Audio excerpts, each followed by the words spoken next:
Garry Kasparov. Garry Kasparov, mesdames, messieurs. Je sais que je le dis pour les plus jeunes qui nous regardent. Garry Kasparov, immense champion d'échecs de la période soviétique, puis de la période russe. Immense champion d'échecs et qui est devenu un opposant à Poutine et qui vit en exil désormais aux États-Unis. Et oui, la liste noire de Vladimir Poutine s'allonge de plus en plus. Garry Kasparov en fait maintenant partie. Regardez-le, c'est lui. Il est exilé de Russie, donc depuis 2013. Vous le disiez, Eric, il vit aux États-Unis. Ancien et immense champion d'échecs et opposant au chef du Kremlin, il vient d'être placé par Moscou sur la liste des terroristes et extrémistes. C'est une information qui nous vient de l'AFP, qui a consulté une note du service de renseignement russe et financier. Et dans la foulée, il a été interviewé par notre journaliste Darius Rochebin. Il l'a fait réagir à cette liste noire à laquelle il appartient à présent. Écoutez-le, il a peur, pas seulement pour lui, mais aussi pour sa famille. J'ai l'impression que l'on vit dans le livre d'Orwell, 1984. Tout change, vous savez. Les guerres avec la paix, la liberté avec l'esclavage. Et les terroristes, les bandits, les tueurs comme Poutine nous déclarent plusieurs de mes amis et moi-même comme des terroristes et des extrémistes. Mais bien sûr, depuis qu'ils ont tué Navalny, comme ça, à la vue de tous, et ils ont l'air d'en être fiers, des centaines et des centaines de mes collègues et alliés en Russie sont derrière les barreaux. Et des milliers d'entre nous sont en exil. Des centaines de milliers de personnes sont tuées en Ukraine, avec des millions de réfugiés. Et le monde est à feu et à sang. Nous ne sommes pas surpris qu'ils veuillent utiliser ce langage déformé pour créer une sorte de chaos dans l'esprit des gens qui ne font pas assez attention aux crimes qu'eux-mêmes commettent.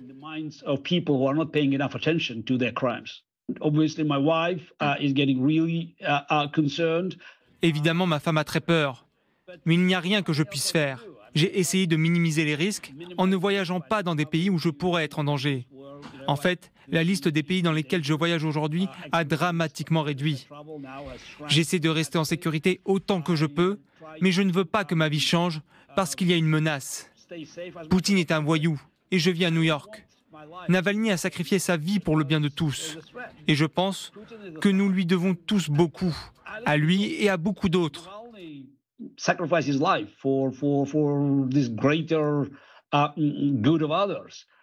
Imaginez, tant d'autres personnes qui ont déjà été tuées ou emprisonnées pour que nous soyons libres et que nous puissions profiter du monde libre. Nous devons continuer le combat et ne prêter aucune attention aux conséquences.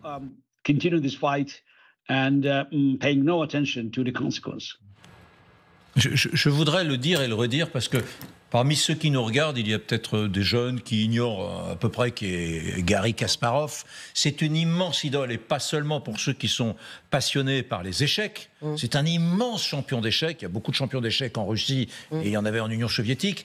Mais c'est aussi, il a été pour les Russes, je ne sais pas ce qu'il représente aujourd'hui, mais il a été une idole pour le peuple russe, ce Garry Kasparov qui est aujourd'hui exilé à New York.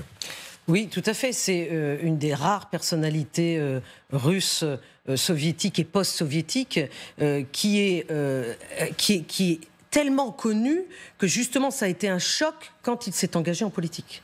Il est un des premiers à avoir fait ça, à s'être engagé en politique.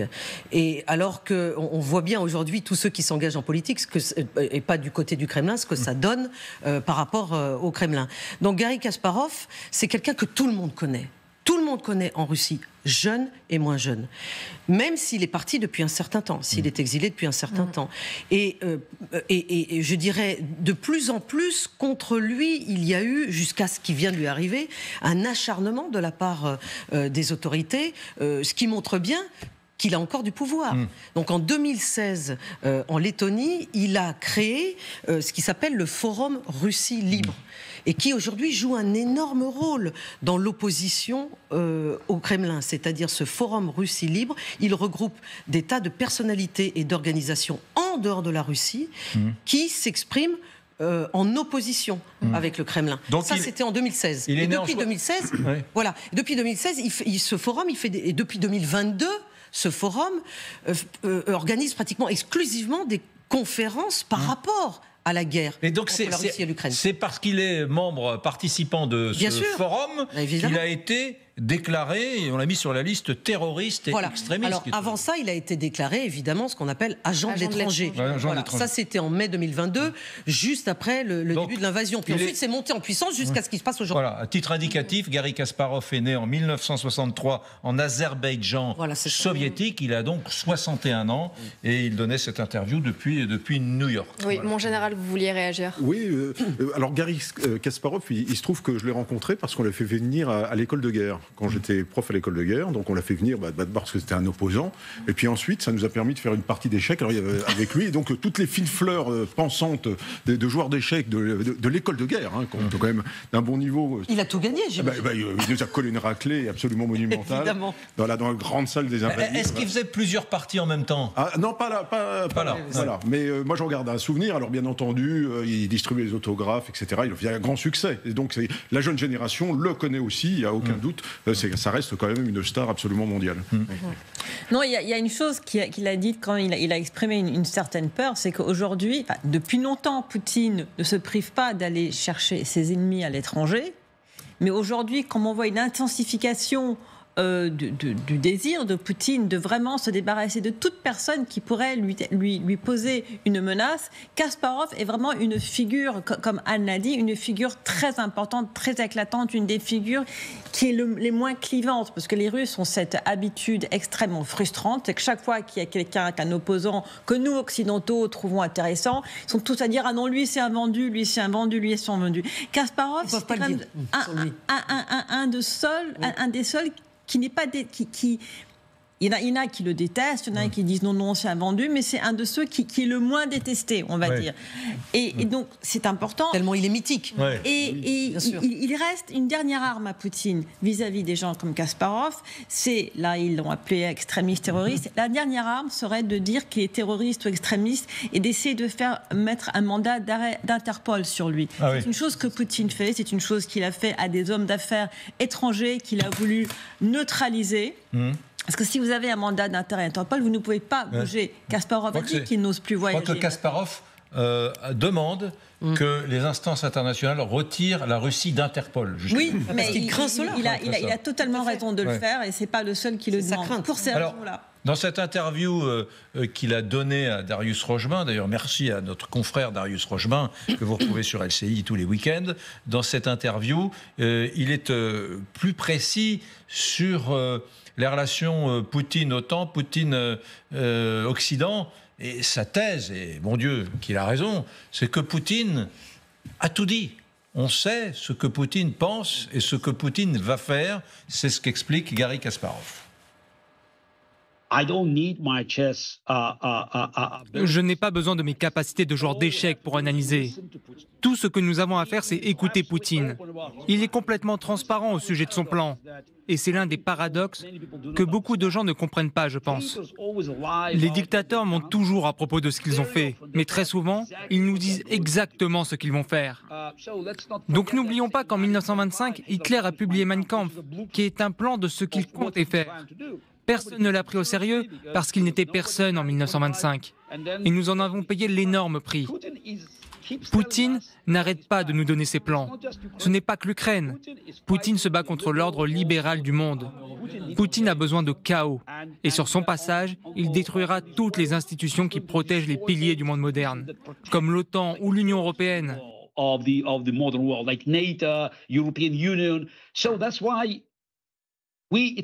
C'est pour cela qu'il est temps pour nous de reconnaître une vérité simple et douloureuse. Poutine ne s'arrêtera pas tant qu'on ne l'arrêtera pas. Et à ce jour, je ne vois aucun moyen de le stopper, si ce n'est de détruire ses armées en Ukraine. Il n'y a qu'une défaite militaire en Ukraine qui aidera la Russie à réaliser que le temps de l'Empire est terminé et qu'il est temps de penser à quelque chose de nouveau.